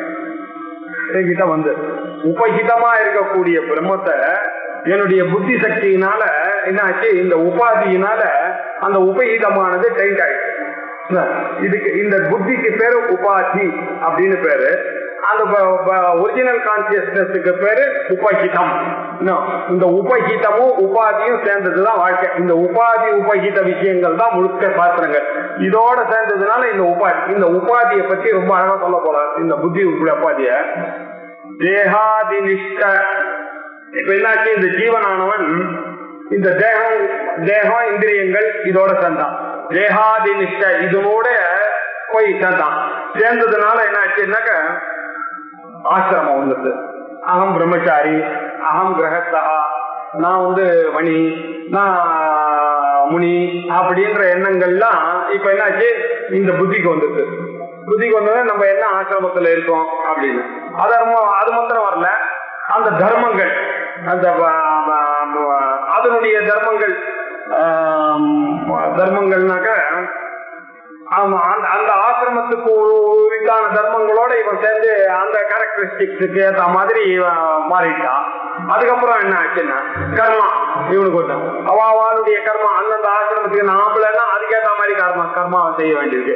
பொம்பளைன்னா அதுக்கேற்ற மாதிரி கர்மாவை செய்ய வேண்டியது. குழந்தைன்னா அதுக்கேற்ற மாதிரி கர்மாவை செய்ய வேண்டியிருக்கு. அவன் சன்னியாசினா அதுக்கேற்ற கர்மாவை செய்ய வேண்டியிருக்கு. அதுக்கேற்ற குணமா இருக்க வேண்டியிருக்கு. ஆபீஸ்ல போனான்னாக்க இவன் என்னதான் சத்துவ குணமா இருக்கிறவனா இருந்தாலும் அவன் ஆபீஸ்ல போய் சத்துவ குணமா பரவாயில்ல, டெண்டருக்கு போட்டான் கிடைக்கலன்னா பரவாயில்லன்னு எடுத்துட்டானா அது மாதிரி முடிச்சு ஆபீஸ்ல வச்சு அந்த ரோல் போட்டா அதுக்கேற்ற மாதிரி கர்மாவை பண்ண வேண்டியிருக்கு இல்லையா? அப்படி கர்மாவை பண்ணிட்டு அந்த குணத்துக்கு ஏற்ற மாதிரி இப்ப இவனுக்கு என்ன ஆச்சு, அது போட்ட உடனே நான் இந்த வேஷம் போட்டேன்னா நீ எவ்வளவு வெயிட் டக்குன்னு சொல்லிட்டேன் 75 kg. ஏன்னா ஐடென்டிஃபைட் வித் திஸ் தேகம். இதுக்கு ஏற்ற மாதிரி ரோல் எல்லாம் பிளே பண்ணிட்டு இருக்கேன். இந்த குணத்துக்கு ஏற்ற மாதிரி என்னால இவ்வளவுதான் போக முடியும்னா அவ்வளவு தூரம் 30 மைல் தான் நடக்க முடியும். அதுக்கு மேல இருக்குன்னாக்க பஸ்ல பிடிக்கணும் அப்படின்னு எனக்கே ஐ நோ மை வீக்னஸ். ஏன்னா அதுக்கேற்ற மாதிரி வாழ்க்கையை நான் அமைச்சுக்கிறேன். இப்படி தேகாதி இந்த தேகத்தோட கூடினதுனால இதனோட கூட ஆசிரம தர்மங்கள், கர்மா என்ன, குணம் என்ன, இதனுடைய அபிமானங்கள் எல்லாம் எப்போதும் என் கூட சதத்தம் மம இது என்னோடதுன்னு வர ஆரம்பிச்சேன். இந்த விஞ்ஞானமய கோஷமானது இப்படி ஐடென்டிஃபை ஆயிடுச்சு. எனதுன்னு எல்லாத்தையும் பண்ணிட்டு இருக்கேன் நான். இது விஞ்ஞான கோஷம் தான். இதெல்லாம் பண்றதுனாலேயே உங்களுக்கு தெரியுது இல்லையா இதெல்லாம் ஆத்மா இல்லைன்னு. அப்படின்னா இதுவும் ஒரு கோஷம் தான், இதுவும் ஒரு விஞ்ஞானமய கோஷம் தான். இது உங்களுக்கு மனோமயத்தை விட சூட்சமமா இருக்கு, அதனால இருந்தாலும் இதுவும் ஒரு கோஷம் தான். அது மாத்திரம் இல்ல, அதிப்பிரகாச இது இந்த ஆத்மாவானது இந்த இடத்துலதான் நன்னா அதிப்பிரகாசமா தெரியுது. அப்படின்னா என்ன அர்த்தம்னா பிரகாசமா தெரியுதுன்னா நன்னா விளங்குறதுன்னா ப்ராக்சிமிட்டி இருக்கு. இது ரொம்ப குயிக்கா அது அந்த ஆத்மாவுடைய சைத்தன்யத்தை இந்த புத்தியானது வாங்கிட்டு நமக்கு வாசனைகள்லாம் சேர்ந்து நான் ஜீவன் நினைச்சுட்டேன். அதுக்கு பக்கத்துல இருக்கிறதால ப்ராக்சிமிட்டினால என்ன அதிப்பிரகாசமா இருக்கக்கூடியது எதுவோ அதுதான் இந்த விஞ்ஞானமய கோஷம். அது மாத்திரம் இல்ல, பிரகிருஷ்ட சாநித்திய வசாத்து. அது என்ன ஆச்சுன்னாக்க பக்கத்துல இருக்கிற சந்நிதியினுடைய விசேஷத்தினால, அதனுடைய சந்நிதியினுடைய விசேஷத்தினால இது என்ன ஆச்சு நல்லா சென்சியன்டா தெரியுது. எல்லாத்துலயும் தான் இருக்கு, இந்த உடம்புலயும் தான் இருக்காது, அது ஆத்மா இல்லாத இடமே இல்லை, இதுலயும் தான் இருக்கு. ஆனா இதுல சென்சியன்ட்னு எனக்கு தெரியல, இதுல ஓரளவுக்கு தெரியுது. என்னுடைய பிராணன்ல இன்னும் கொஞ்சம் பார்த்தோன்னா நான் தூங்கினா கூட அது பண்ணிட்டே இருக்கு, அது இன்னும் கொஞ்சம் சென்சியன்டா இருக்க மாதிரி இருக்கு. அதை விட பார்த்தோன்னாக்க இந்த மனசு ரொம்ப சென்சியன்டா இருக்கு.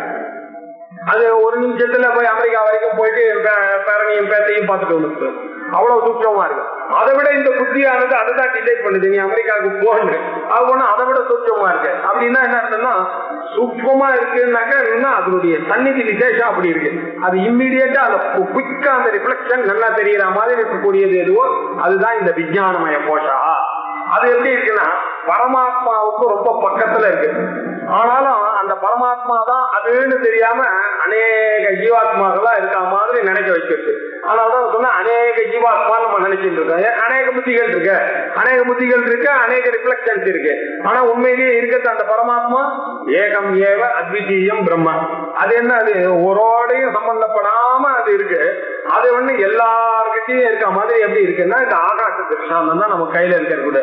எப்படி நம்ம ஆத்துல இருந்து எடுத்துன்னு போன டம்ளர் அமெரிக்காவுக்கு எடுத்துன்னு போனீங்கன்னாக்கா என்னாச்சு, இந்த ஆகாசத்தியாவும் நம்ம தனாம்பட்டில இருக்க ஆகாசத்தியா இருக்கு, அங்க போனா கணிப்பு கேட்டுக்க, அங்க போனோம்னா அந்த ஆகாசத்தை அது வாங்கிச்சா. இதனால இந்த ஆகாசத்துல என்ன பேதம் வந்துருது. அதே மாதிரிதான் இந்த ஜீவர்கள் எல்லாம் இருக்கிறது ஒரு ஆத்மா அவங்களுடைய ரிஃப்ளெக்ஷனா தான் எல்லாரும் இருக்காங்க. கடாகாசம் மாடாகாசம் மகாகாசம் அப்படின்னு சொல்ற மாதிரி நம்ம எல்லாம் எப்படி இருந்தாலும் இந்த ஆத்மா இந்த ஆகாசத்தோட எப்படி ஒட்டலையோ அதே மாதிரி அந்த ஆத்மாவானது ஒன்னாக இருந்தாலும் அநேகமாக தெரியறதுக்கு காரணம் என்னன்னாக்கா இந்த விஞ்ஞானமயம் தான் காரணம். அதனுடைய ரிஃப்ளெக்ஷனை வாங்கிட்டு அதனுடைய சந்நிதி விசேஷத்தினால அதை பாரோ பண்ணிட்டு, அந்த பாரோ பண்ணிட்டுன்ற வார்த்தையை ரொம்ப ஸ்ட்ரெச் பண்ணி சொல்றேன்.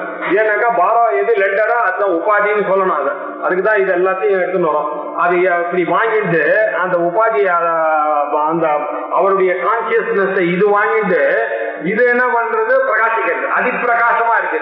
இந்த புத்தி தான் எல்லாம் செய்யற மாதிரி is the most intelligent person sir, அவருக்கு என்ன அறிவு சார்னு நம்ம ஆத்மாவை விட்டுட்டு அவருடைய அறிவுக்கு எல்லாரும் பிரைஸ் பண்ற மாதிரி ஆயிட்டோம் பாருங்க. என்னமா ஆடுறான், என்னமா பேசுறா சார், என்ன புத்தி சக்தி சார்னு அதிசயத்துக்கு வரா மாதிரி இந்த புத்தி இது வந்து ஜடமான ஒரு புத்தி. அதனுடைய ரிஃப்ளெக்ஷனை வாங்கிட்டு அதனுடைய பிரபாவத்தினால அவரையே மறக்காச்சிருக்கு. இப்படி இருக்கிறது இல்லையா. அவர் அந்த பரமாத்மாவானது பரமாத்மாவுக்கு பக்கத்துல இருக்கிறதுனால இது வந்தது. அதா பவதி ஏஷ உபாதி, அக்காரணத்தினாலதான் இதுக்கு பேரு உபாதி அப்படின்னு பேரு. இந்த உபாதி அப்படின்னாக்கா என்ன அர்த்தம்னாக்கா அதனுடைய கான்சியஸ்னஸ் இது வாங்கிட்டு இத வாங்கிட்டு இது பிரகாசிக்கிறது. இது பிரகாசிக்கிறதுனால என்ன ஆச்சுன்னா இந்த உபாதி என்னாச்சு, உபகிதமான அந்த சைத்தன்யத்தை மறைச்சிட்டு அதையும் இதுவும் ஒன்னாக்கிருக்கு. இந்த உபாதியானது இந்த லெண்டரா இருந்து இது வந்து பாரோடு கான்சியஸ்னஸ் வச்சுட்டு இது இப்ப என்ன ஆச்சுன்னாக்கா அது வந்தோடனே அந்த படிக்கும் போது ஈஸ்வரன் படிக்க அங்க இருக்கு பக்கத்துல. இந்த பூ போட்ட உடனே எல்லாரும் வரவாళ్ళ ஈஸ்வரன் பாருங்க என்ன ரெட்டா இருக்கான்னு எல்லாம் புத்தி போட்டு போனான். ரெட்டு எங்க இருந்து வந்தது அவருக்கு, செம்பருத்தினால வந்த ரெட்டு. அவர் சொச்சமா தான் உட்கார்ந்து இருக்காரு, அவரை ரெட்டா ஆக்குற சொல்லியும். அதே மாதிரி நம்மளுடைய புத்தியானது என்ன ஆச்சு, அந்த ஆத்மாவை வந்து டைம் பண்ணிட்டு இந்த புத்தியை வந்து ஆத்மான்னு நினைக்க தோணிருக்கு. அதனாலதான் அத்தஹா பவதி ஏஷ உபாதி அஸ்ய யதாத்மஜீஹி சம்சாரத்தி பிரமேன. அதனால என்ன ஆச்சுன்னாக்க இப்ப இந்த சம்சாரத்துக்குள்ள இந்த ஆத்மஜீனால இது என்ன ஆச்சுன்னாக்க பிரமிக்க ஆரம்பிச்சிருக்கு. பிரமிக்காம பண்ணி மேலே கீழே இது போய் சம்சாரத்துல இவன் நான் அப்படின்னு இவன் நினைச்சிட்டு எல்லாம் பண்ணான். இதுக்கு பின்னாடி கண்ணுக்கு கண்ணா அவர் இருக்காரு, அவர் இல்லைன்னா இந்த கண்ணு தெரியாது அப்படின்றத இவன் நினைக்கவே இல்லை. காதுக்கு காதா இருக்கிறவர் அவர் இல்ல, அவர் இல்லைன்னாக்க இந்த காது கேட்காதுன்றது அவரை மறைச்சிட்டு இது என்ன ஆச்சு, இந்த உபாதி என்ன பண்ணிட்டு இது டேக் ஓவர் பண்ணிட்டு எல்லாத்தையும், இந்த உபாதி டேக் ஓவர் பண்ணி எல்லா காரியத்தையும் அது பண்ணிட்டு இருக்கு. அதனால இவன் என்ன ஆச்சு, ஜீவன் அப்படின்னு நினைச்சுட்டான். இப்படி இந்த விஞ்ஞானமயமானது என்ன ஆச்சுன்னா அந்த ஆத்மாவையே மறைச்சி எல்லா காரியத்தையும் தேகாதி நிச்சயத்தினால வந்து அந்த ஆசிரமம், அந்த தர்மம், அந்த கர்மா, அந்த குணம் எல்லாத்தையும் அதுக்கு ஏற்ற மாதிரி இந்த அபிமானத்தினால என்னோடதுங்கிற எண்ணம் எப்பொழுதுமே இருக்கிற காரணத்தினால இந்த விஞ்ஞான கோஷமானது பரமாத்மாவுக்கு பக்கத்துல இருக்கிற காரணத்துல, பக்கத்துலன்னா நான் முதல்ல சொன்ன மாதிரி குளோஸ் இது அப்படி எல்லாம் ஒண்ணும் கிடையாது.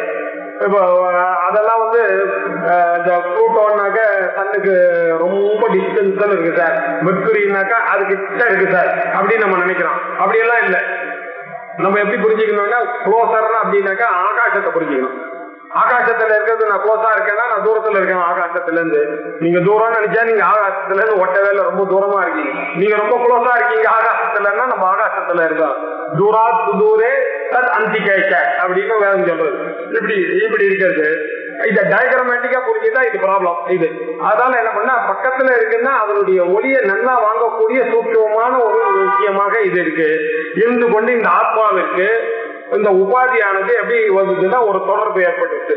இந்த தொடர்புனால என்னாச்சு, இதுவே ஆத்மா அப்படின்னு இத போய் இந்த புத்திய போய் ஆத்ம ஜீகி வந்துச்சு, எல்லாருக்கும் வந்துட்டு நானே ஆத்மான பிரமேன ஒரு மதிமயக்கம் ஏற்பட்டதுனால சம்சாரத்தி இந்த சம்சாரத்தோட சேர்ந்து எல்லாத்திலையும் உழைக்கிறான். இதுதான் இந்த விஞ்ஞானமய கோஷனுடைய வேலை அப்படின்னு சொன்னாங்க. விஞ்ஞானமயத்த கோஷம் சொன்ன உடனே இவர் அடுத்து என்ன பண்ணிருக்கணும்னா அடுத்தது ஆனந்தமய கோஷத்துக்கு தானே சொல்லணும். சொன்னா இந்த எப்பெல்லாம் அனாத்மாவை பத்தி பேசினாலும் நடுவுல ஆத்மாவை ஞாபகப்படுத்தினாதான் இது புரியும் அப்படின்றதுனால இப்ப திருப்பி அவர் என்ன சொல்ல போறார், இதெல்லாம் இருந்தா கூட இந்த ஆத்மான்னு ஒண்ணு இருக்கு, அதை கொஞ்சம் தெரிஞ்சுங்க. அவர் எந்த சங்கமும் இல்ல, நான் இவர் பக்கத்துல இருக்கு, அதிப்பிரகாசமா இருக்கு, பரமாத்மாவுடைய சந்நிதி விசேஷத்தோட சந்நிதி வசாத்து இவருக்கு இதெல்லாம் வருது அப்படின்னு சொன்னதுனால உங்க மனசுல என்ன ஆச்சுன்னா இதுக்கு ஏதோ ஒரு கிரேட்னஸ் இருக்க மாதிரி நீங்க புரிஞ்சுட்டீங்க. அப்படி இல்ல, இதெல்லாம் பிரமத்தினாலதான் வருதுன்னு சொல்றதுக்காக நடுவில் கொஞ்சம் ஆத்மாவை சொல்லணும், ஒரு டைவர்ஷன் ஒண்ணு பண்ணணும். இப்போ அந்த டாபிக்ல இந்த ஆத்மான்றது என்ன அப்படின்றத சொல்லணும்ன்றதுக்காக இப்ப என்ன பண்ணிட்டாரு, ஆத்மாவை பத்தி சொல்ல ஆரம்பிச்சிட்டாரு. யோயம் விஞ்ஞானமயா பிராண. இதுக்கு என்ன ப்ரூஃப் அப்படின்னு கேட்டா எது சொன்னாலும் ஸ்ருதியினுடைய வாக்கியத்தை மனசுல வச்சுட்டே சொன்னோம். இங்க ஸ்வயம் ஜோதி பிராமணன் ஒண்ணு இருக்கு பிருகதாரண்ய உபநிஷத்துல. அதுல யாக்ஞவல்கியருக்கு ஜோதிஷாம் ஜோதியா இருக்கிறது இந்த ஆத்மாதான் அப்படின்னு சொல்லு. யோயம் விஞ்ஞானமயா பிராணேஷு வித்யந்தர் ஜோதிஹி அப்படின்னு அங்க படிச்சிருக்கு. அதை அப்படியே விரட்டாரு. யோயம் விஞ்ஞானமயா பிராணேஷு அப்படின்னு போட்டாரு. கிருதி அதையும் அங்கே எடுத்தாரு. ஸ்புரதி அயம் ஜோதி, ஸ்புரதின்ற ஒரு வார்த்தையை மாத்திரம் இவர் ஆட் பண்ணார். ஏன்னா அது நமக்கு புரியணும்ன்றதுக்காக, இது சந்தத்துக்கு வரணும்ன்றதுக்காக. இந்த இடத்துல விஞ்ஞானமயா அப்படின்றது என்னன்னாக்கா விஞ்ஞானமய கோஷத்தை பத்தி நம்ம இவ்வளவு தூரம் பேசிட்டு இருந்தோம். இந்த இடத்துல விஞ்ஞானமயான அவர் சொல்லியிருக்கிறது என்னன்னா அந்த ஒரிஜினல் பரமாத்மாவையே சொல்லியிருக்காரு. அதனால அவருக்கு அது ஞாபகம் வந்துச்சு. நம்ம விஞ்ஞானமயான ஜீவனை சொல்லிட்டே இருக்கோம். ஆனா சுதிர் எப்படி இருக்குன்னா விஞ்ஞானமயான்னா அது ஒண்ணு, அந்த விஞ்ஞானமயான்றது வேற, அது பியூர் கான்சியஸ்னஸ். இது விஞ்ஞானமயான்றது கோஷம் என்ன, அது நடுவுல சொல்லணும்ன்றதுக்காக இந்த பிரகரண கிரந்தக்காரர்களுக்கெல்லாம் வந்து இன்னொரு ஒரு ரெஸ்பான்சிபிலிட்டி என்ன ஆச்சாரியாளுக்குன்னா இதெல்லாம் புரியல. ஏன்னா வேதம் வந்து இஷ்டத்துக்கு ஒரு படிச்சிருக்கு எல்லாம், அதை வந்து ஒரு ஸ்கீமேட்டிக்கா பார்த்து புரிஞ்சாதான் புரியும். இல்லைன்னா ஒரு வார்த்தையும் ஒரு இடத்த போய் தப்பா புரிஞ்சுன்றோம். அப்படின்றதுனால இந்த இடத்துல விஞ்ஞானமயா அந்த கோஷம், அந்த விஞ்ஞானமயா படிக்கும் போது இந்த கோஷ புத்தி வரக்கூடாது. அதே மாதிரி இந்த கோஷத்தை விட அந்த விஞ்ஞானமயம் இல்ல, அந்த விஞ்ஞானமயத்தினுடைய ரிஃப்ளெக்டட் சைத்தன்யம் தான் இது அப்படின்னு சொல்லணும்ன்றதுக்காக அந்த சுத்தியை எடுத்து நடுவில் ஒரு deviation for the benefit of viewers சொல்ற மாதிரி நம்ம படிக்கிற வாழ்க்கை இந்த கன்ஃபியூஷன் வரக்கூடாது அப்படின்றதுக்காக யோயம் விஞ்ஞானமயா பிராணேஷு ஹிருதி ஸ்புரதி அயம் ஜோதிஹி கூட்டஸ்தஹ சன் ஆத்மா கர்த்தா போக்தா பவதி உபாதிஸ்தஹ. அந்த விஞ்ஞானமயனா இருக்கும், ஒரிஜினல் விஞ்ஞானமயனா இருக்கும், வெறும் கான்சியஸ்னஸா இருக்கார், பியூரா இருக்கார். அவர் ஜோதிஷாம் ஜோதிகி, எல்லா விளக்குக்கெல்லாம் விளக்கா இருக்கார். அவர் என்ன பண்றாரு, is the light of all light. அப்படி இருக்கக்கூடிய கண்ணுக்கு கண்ணாவும் காதுக்கு காதாகவும் இருக்கக்கூடிய அந்த அவரை, அப்படிப்பட்டவனை என்ன ஆச்சுன்னாக்க பிராணேஷு, இந்த சென்சார்கனோட இருக்கக்கூடிய இதுல, இந்த ஹிருதயத்துல, இப்ப இங்கேயும் பாருங்க, ஹிருதயத்துல நம்ம என்ன புரிஞ்சுப்போம், இங்க இருக்க ஹார்ட்னு புரிஞ்சுப்போம், புத்தியில் அப்படின்னு அர்த்தம். இங்க வேதத்தை இன்டர்பிரேட் பண்ணும் போது நமக்கு தெரிஞ்ச அந்த நாலேஜை வச்சுட்டு நம்ம பண்ண முடியாது. சீமா பிளஸ் அந்தம் அப்படின்னா சீமாந்தம் தானே வரணும். அந்த பொண்ணுக்கு சீமந்தம் அப்படின்னு எப்படி சொல்றா அப்படின்னு கேட்டாரு. பாணினி எல்லாருக்கும் கரெக்டா தான் போட்டிருக்காரு. சீமா பிளஸ் அந்தம், சீமாந்தம் தான் சொல்லணும். சீமா அப்படின்னாக்க எல்லை, அந்தம்னா அதனுடைய முடிவு. அப்படின்னா இந்த சீமந்தத்தை போட்டு அப்படி குழந்தை பிறக்கணும் அப்படின்றதுக்காக சீமந்தன்ற பதத்துக்கு அந்த வியாக்கரணம் படி பாத்தீங்கன்னா சீமாந்தம் தான் சொல்லணும். ஆனா சீமந்தம் எங்க வந்திருக்கு அப்படின்னா அவர் என்ன பண்ணார், வேதத்துல சீமந்தம் யூஸ் பண்ணிருக்குனாக்க உங்களுடைய அறிவு, உங்களுடைய இன்டர்பிரேஷன் அப்படி ஓரம் கட்டிடணும். சீமந்த கேசவேஷ அப்படின்னு இருக்கு அப்படின்னா அந்த இடத்துல சீமந்தம் தான். அத்தியன சம்பிரதாயத்துல எல்லாம் இப்படிதான் சொல்லிட்டு இருக்கா, சீமந்தம் தான். நம்மளும் இப்படிதான் பண்ணுங்க, சிஸ்டர்கள் அப்படிதான் பிரயோகம் பண்ணுங்க. இந்த இடத்துல உங்களுடைய வியாக்கரண அறிவை எடுத்துன்னு வராதீங்க. எங்கெல்லாம் வேலை கிடைக்கலையோ உங்களுக்கு அங்கதான் அங்க ஃப்ரீடம் உங்களுக்கு இருக்கு. வைதிகமான பிரயோகங்கள்லாம் உங்களுடைய புத்தி சக்தி சாஸ்திரங்கள்லாம் வராது. அது மாதிரி நமக்கு ஹிருதயம் ஒண்ணு, நமக்கு தெரிஞ்ச ஹிருதயம் என்ன உடனே நம்ம வார்த்தைலாம் பார்த்து நிறைய பார்த்து அங்க இது பண்ணோம். அங்க நீங்க வேதத்துல என்ன சொல்லி இருக்குன்றது அந்த வியாக்கியானத்தை பார்த்தாதான், பாஷ்யத்தை பார்த்தாதான் தெரியும். அங்க பாஷ்யத்துல என்ன பண்ணிருக்காங்களா பெரியவாள்லாம், அந்த பாஷ்யத்துல ஹிருதி அப்படின்னா புத்தி அப்படின்னு பண்ணீங்க. இந்த இடத்துல ஹிருதி அப்படின்னா புத்தி. இந்த விஞ்ஞானமயமானது இந்த புத்தியில ஸ்புரதி பக்கத்துல இருக்கிறதுனால அதிப்பிரகாசமாக இங்க ஸ்புரணம் தெரியுது. அங்க ஸ்புரதி அயம் ஜோதிகி, இந்த ஜோதி ஸ்வரூபமானது அங்க நன்னா தெரியுது. அந்த ஜோதியானவர் எப்படி இருக்கார், அவர் கூட்டஸ்தா, கூட்டவத்து திஷ்டதி இது கூட்டஸ்தா. அவர் மாறுதலே இல்லாம எங்கும் ஒழிக்கிட்டு இருக்காரு, எப்போதுமே ஒழிக்கிறது தான். இப்ப நமக்குதான் இங்க சூரியன் ஒழிக்கிறார். சூரிய மண்டலத்துக்கு போனீங்கன்னா சூரியன் ஒழியாது, அவர்தான் 24 hours ஒளியிலேயே இருக்க போறாரு. நம்ம இருட்ட பாக்குறவங்களுக்கு தான் ஒளி பெருசு. ஆனால் அந்த இடத்துல போய் பண்ணீங்கன்னா அங்க சூரிய மண்டலத்துல நம்ம இருக்கும்போது அந்த ஒளியை பத்திய பார்ப்போம். நம்ம ஒருவேளை இருட்ட வேணா தேடலாமே தவிர அங்க பண்ண முடியாது. அதே மாதிரி ஒரு மாறுதலும் இல்லாம அவர் இருந்துட்டு இருக்காரு, கூட்டத்தான் இருக்காரு. அவரை தன் ஆத்மாவா இருந்துட்டு இருக்காரு.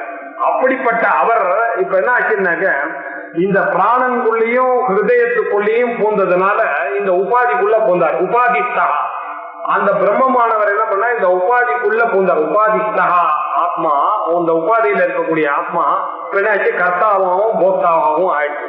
அவர் அகர்த்தா, அவர் அபோக்தா, அவருக்கு போகம்ன்றதெல்லாம் ஒண்ணும் கிடையாது, கர்த்தத்துவம் கிடையாது.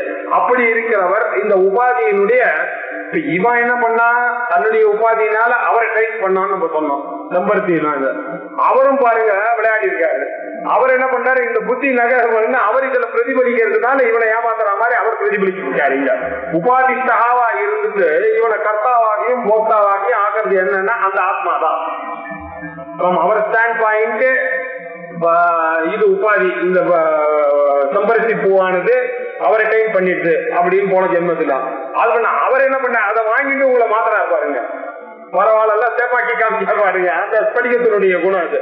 அப்படி இந்த ஆத்மாவானவர் எதிலையும் மாறாதவராக இருந்துட்டு கர்த்தாவாகவும் இல்லாம போக்தாவாகவும் இல்லாமல் இருந்து கொண்டு அந்த ஜோதியினுடைய ஜோதியா இருந்து இவனுடைய பிராணத்துக்கு உள்ள போய் அவர் என்ன பண்ணாருன்னாக்க இவனை கர்த்தாவாகவும் போக்தாவாகவும் ஆக்கி அவனை என்ன பண்ணாரு, லோகே அப்படின்னு வேற சொல்லாம அநேகமா ஆயிடுச்சு. அந்த புத்தியானது இருக்கிறது ஒரு ஆத்மா, எல்லா புத்தியிலையும் ரிஃப்ளெக்ட் ஆயிடுச்சு. அப்படின்னு முண்டகோபடிச்சது இதே சொல்றது. ஜீவாத்மாக்கள்லாம் அநேகமா இருந்துட்டு இருக்காங்க. 2 பறவைகள் உட்கார்ந்து இருக்கான். அதுல ஒண்ணு தன்னுடைய கர்மாவை சாப்பிட்டு இருக்கு, இன்னொரு கர்மா பரமாத்மா என்ன பண்ணுறது பக்கத்திலேயே உட்கார்ந்து அது வேடிக்கை பார்த்துட்டு இருக்கு.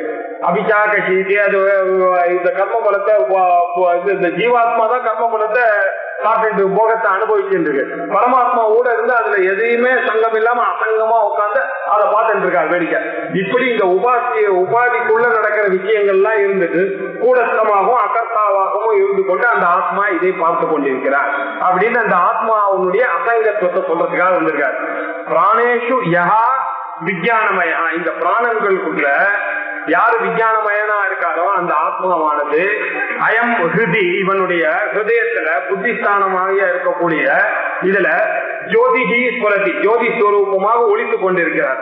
ஆனா அவர் கூடத்தனாக இருந்தோம், ஆத்மாவாகவும் இருந்து கொண்டாலும் உபாதியினுடைய கர்த்தாவாகவும் போத்தாவாகவும் அவரே ஆகிறார் அப்படின்னு சொல்லிட்டு இப்ப என்ன பண்ண போறாரு, ஒரு 4-5 ஸ்லோகத்து 189 205 வரைக்கும் இந்த ஆத்மாவை வச்சுட்டு இந்த ஆங்கிள் சொல்ல போற.